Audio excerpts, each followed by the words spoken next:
Kejadian pasal 1 ayat 1 sampai ayatnya yang ke-31 dan dilanjutkan dengan Kejadian pasal 2 ayat 1 hingga ayatnya yang ke-7 dengan perikop Allah menciptakan langit dan bumi serta isinya. Ayatnya yang pertama, pada mulanya Allah menciptakan langit dan bumi. Ayatnya yang kedua, bumi belum berbentuk dan kosong, gelap gulita menutupi samudra raya, dan roh Allah melayang-layang di atas permukaan air. Ayatnya yang ketiga, berfirmanlah Allah, jadilah terang, lalu terang itu jadi. Ayatnya yang keempat, Allah melihat bahwa terang itu baik, lalu dipisahkannyalah terang itu dari gelap. Ayatnya yang kelima, dan Allah menamai terang itu siang, dan gelap itu malam. Jadilah petang dan jadilah pagi. Itulah hari pertama. Ayatnya yang keenam, berfirmanlah Allah, jadilah cakrawala di tengah segala air untuk memisahkan air dari air. Ayatnya yang ketujuh, maka Allah menjadikan cakrawala dan ia memisahkan air yang ada di bawah cakrawala itu dari air yang ada di atasnya. Dan jadilah demikian. Ayatnya yang ke-8. Lalu Allah menamai cakrawala itu langit. Jadilah petang dan jadilah pagi. Itulah hari kedua. Ayatnya yang ke-9. Berfirmanlah Allah, hendaklah segala air yang di bawah langit berkumpul pada satu tempat, sehingga kelihatan yang kering. Dan jadilah demikian. Ayatnya yang ke-10. Lalu Allah menamai yang kering itu darat, dan kumpulan air itu dinamainya laut. Allah melihat bahwa semuanya itu baik. Ayatnya yang ke-11, berfirmanlah Allah, hendaklah tanah menumbuhkan tunas-tunas muda, tumbuh-tumbuhan yang berbiji, segala jenis pohon buah-buahan yang menghasilkan buah yang berbiji, supaya ada tumbuh-tumbuhan di bumi. Dan jadilah demikian. Ayatnya yang ke-12. Tanah itu menumbuhkan tunas-tunas muda, segala jenis tumbuh-tumbuhan yang berbiji, dan segala jenis pohon-pohonan yang menghasilkan buah yang berbiji.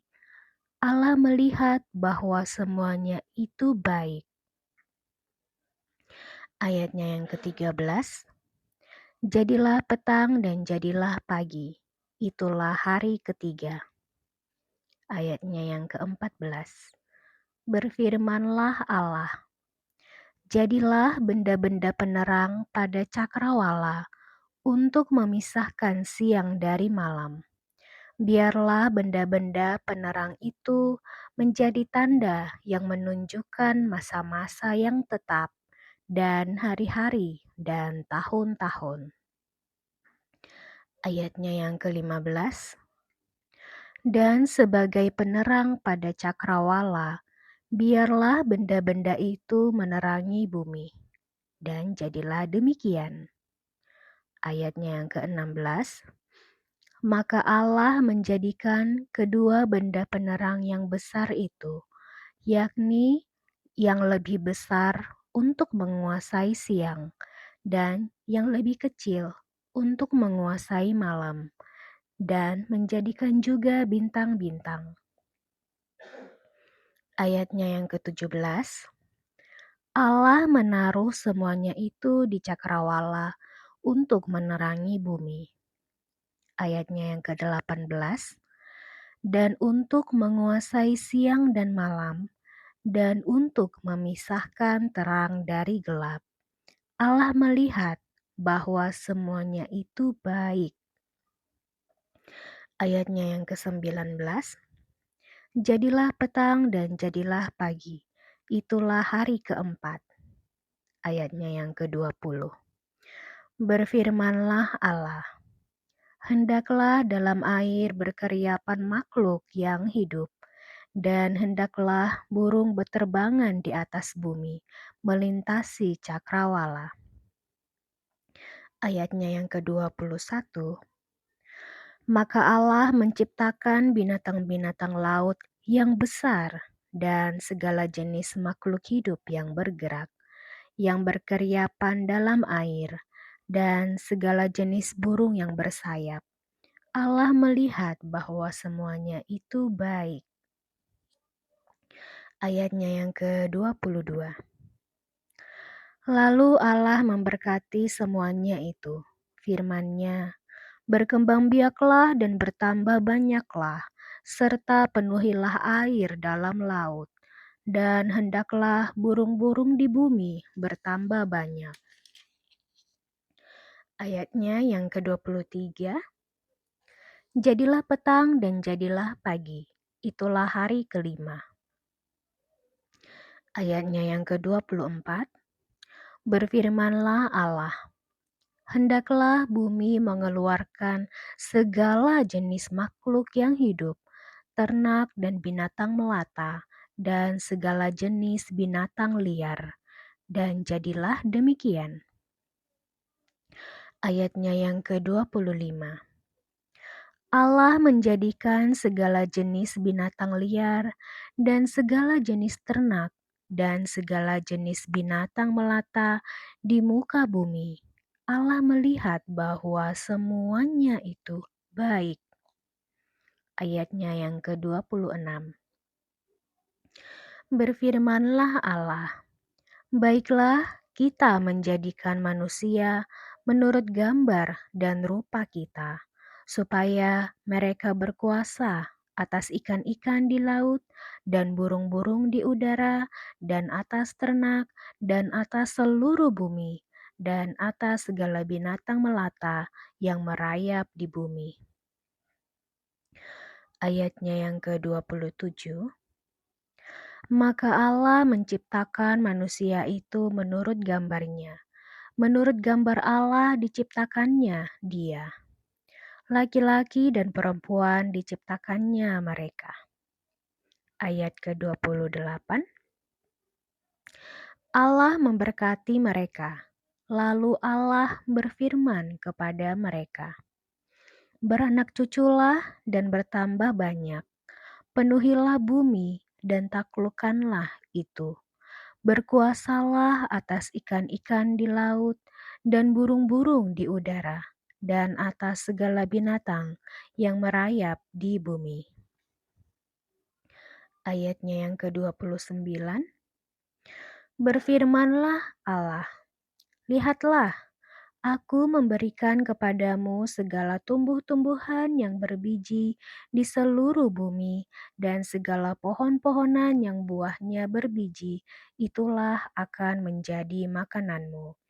Ayatnya yang ke-30, tetapi kepada segala binatang di bumi dan segala burung di udara dan segala yang merayap di bumi yang bernyawa, kuberikan segala tumbuh-tumbuhan hijau menjadi makanannya. Dan jadilah demikian. Ayatnya yang ke-31, maka Allah melihat segala yang dijadikannya itu sungguh amat baik. Jadilah petang dan jadilah pagi, itulah hari ke-6. Pasal kedua, ayatnya yang pertama. Demikianlah diselesaikan langit dan bumi dan segala isinya. Ayatnya yang kedua, ketika Allah pada hari ketujuh telah menyelesaikan pekerjaan yang dibuatnya itu, berhentilah ia pada hari ketujuh dari segala pekerjaan yang telah dibuatnya itu. Ayatnya yang ketiga, lalu Allah memberkati hari ketujuh itu dan menguduskannya, karena pada hari itulah ia berhenti dari segala pekerjaan penciptaan yang telah dibuatnya itu. Ayatnya yang keempat, demikianlah riwayat langit dan bumi pada waktu diciptakan. Ketika Tuhan Allah menjadikan bumi dan langit, ayatnya yang kelima, belum ada semak apapun di bumi, belum timbul tumbuh-tumbuhan apapun di padang. Sebab Tuhan Allah belum menurunkan hujan ke bumi, dan belum ada orang untuk mengusahakan tanah itu. Ayatnya yang keenam, tetapi ada kabut naik ke atas dari bumi dan membasahi seluruh permukaan bumi itu. Ayatnya yang ketujuh, ketika itulah Tuhan Allah membentuk manusia itu dari debu tanah dan menghembuskan nafas hidup ke dalam hidungnya. Demikianlah manusia itu menjadi makhluk yang hidup. Demikian pembacaan kita, dan kita akan lanjutkan lagi ke pembacaan selanjutnya pada Kejadian pasal 2 ayat 8 sampai ayatnya yang ke-25 dengan perikop manusia dan Taman Eden. Ayatnya yang ke-8, selanjutnya Tuhan Allah membuat taman di Eden, di sebelah timur. Disitulah ditempatkannya manusia yang dibentuknya itu. Ayatnya yang ke-9, lalu Tuhan Allah menumbuhkan berbagai-bagai pohon dari bumi yang menarik dan yang baik untuk dimakan buahnya, dan pohon kehidupan di tengah-tengah taman itu, serta pohon pengetahuan tentang yang baik dan yang jahat. Ayatnya yang ke-10, ada suatu sungai mengalir dari Eden untuk membasahi taman itu, dan dari situ sungai itu terbagi menjadi 4 cabang. Ayatnya yang ke-11, yang pertama namanya Pison, yakni yang mengalir mengelilingi seluruh tanah Hawila, tempat emas ada. Ayatnya yang ke-12, dan emas dari negeri itu baik. Di sana ada damar bedolah dan batu krisopras. Ayatnya yang ke-13, nama sungai yang kedua ialah Gihon, yakni yang mengalir mengelilingi seluruh tanah Kus. Ayatnya yang ke-14, nama sungai yang ketiga ialah Tigris, yakni yang mengalir di sebelah timur Asyur. Dan sungai yang keempat ialah Efrat. Ayatnya yang ke-15, Tuhan Allah mengambil manusia itu dan menempatkannya dalam Taman Eden untuk mengusahakan dan memelihara taman itu. Ayatnya yang ke-16, lalu Tuhan Allah memberi perintah ini kepada manusia.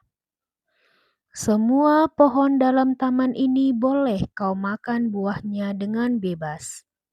Ayatnya yang ke-17, tetapi pohon pengetahuan tentang yang baik dan yang jahat itu janganlah kau makan buahnya, sebab pada hari engkau memakannya pastilah engkau mati. Ayatnya yang ke-18, Tuhan Allah berfirman, tidak baik kalau manusia itu seorang diri saja. Aku akan menjadikan penolong baginya yang sepadan dengan dia. Ayatnya yang ke-19. Lalu Tuhan Allah membentuk dari tanah segala binatang hutan dan segala burung di udara. Dibawanyalah semuanya kepada manusia itu untuk melihat bagaimana ia menamainya. Dan seperti nama yang diberikan manusia itu kepada tiap-tiap makhluk yang hidup, demikianlah nanti nama makhluk itu. Ayatnya yang ke-20, manusia itu memberi nama kepada segala ternak, kepada burung-burung di udara, dan kepada segala binatang hutan. Tetapi baginya sendiri, ia tidak menjumpai penolong yang sepadan dengan dia. Ayatnya yang ke-21, lalu Tuhan Allah membuat manusia itu tidur nyenyak. Ketika ia tidur, Tuhan Allah mengambil salah satu rusuk daripadanya, lalu menutup tempat itu dengan daging. Ayatnya yang ke-22.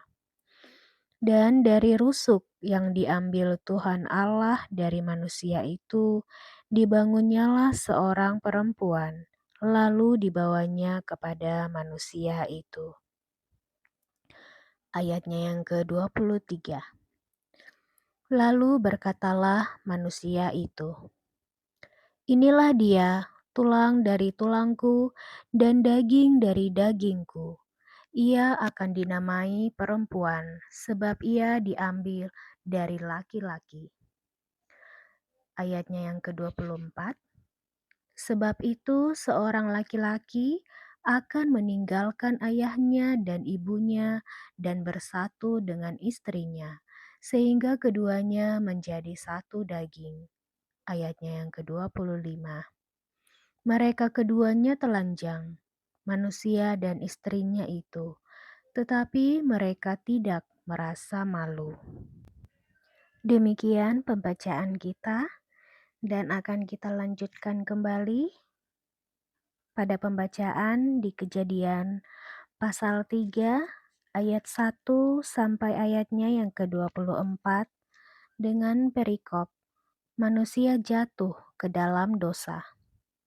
Ayatnya yang pertama, adapun ular ialah yang paling cerdik dari segala binatang di darat yang dijadikan oleh Tuhan Allah. Ular itu berkata kepada perempuan itu, tentulah Allah berfirman, semua pohon dalam taman ini jangan kamu makan buahnya, bukan?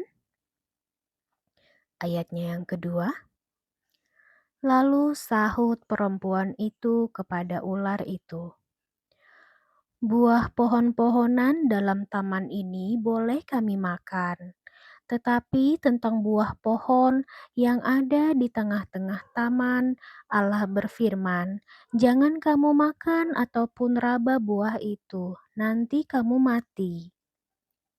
Ayatnya yang keempat.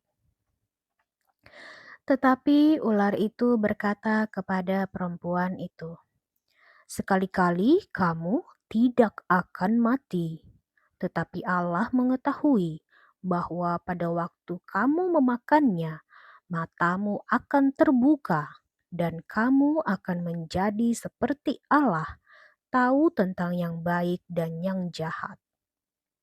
Ayatnya yang keenam, perempuan itu melihat bahwa buah pohon itu baik untuk dimakan dan sedap kelihatannya. Lagi pula pohon itu menarik hati karena memberi pengertian. Lalu ia mengambil dari buahnya dan dimakannya dan diberikannya juga kepada suaminya yang bersama-sama dengan dia. Dan suaminya pun memakannya. Ayatnya yang ketujuh.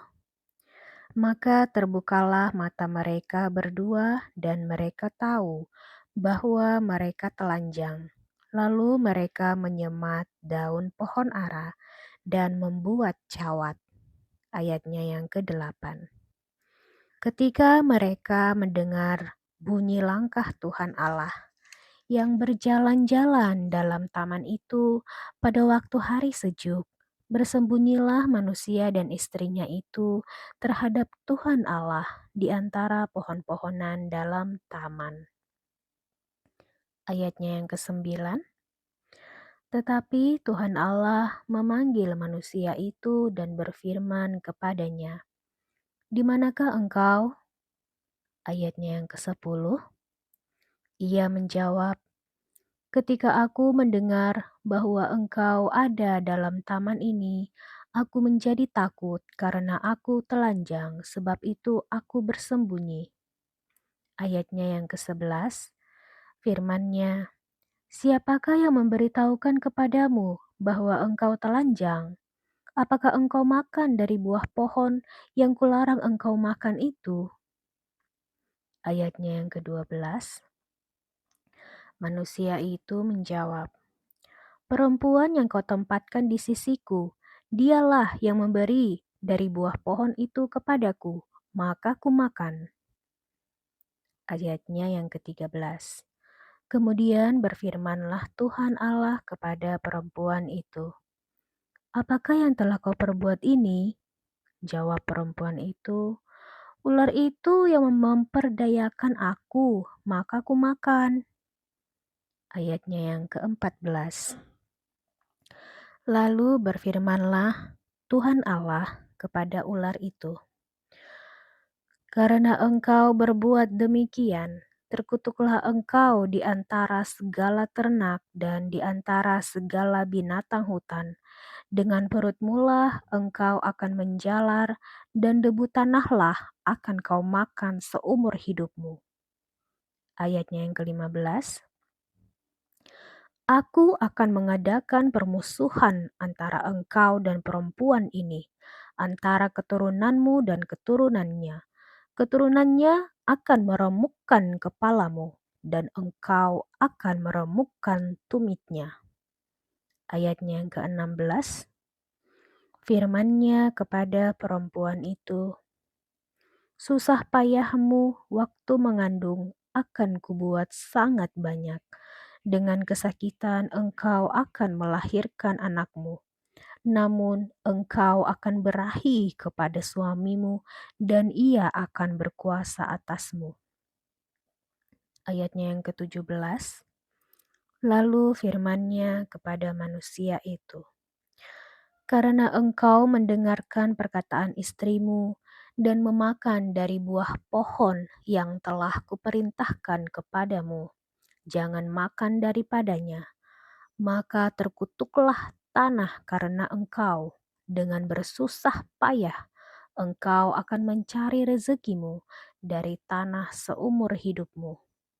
Ayatnya yang ke-18, "Semak duri dan rumput duri yang akan dihasilkannya bagimu, dan tumbuh-tumbuhan di padang akan menjadi makananmu."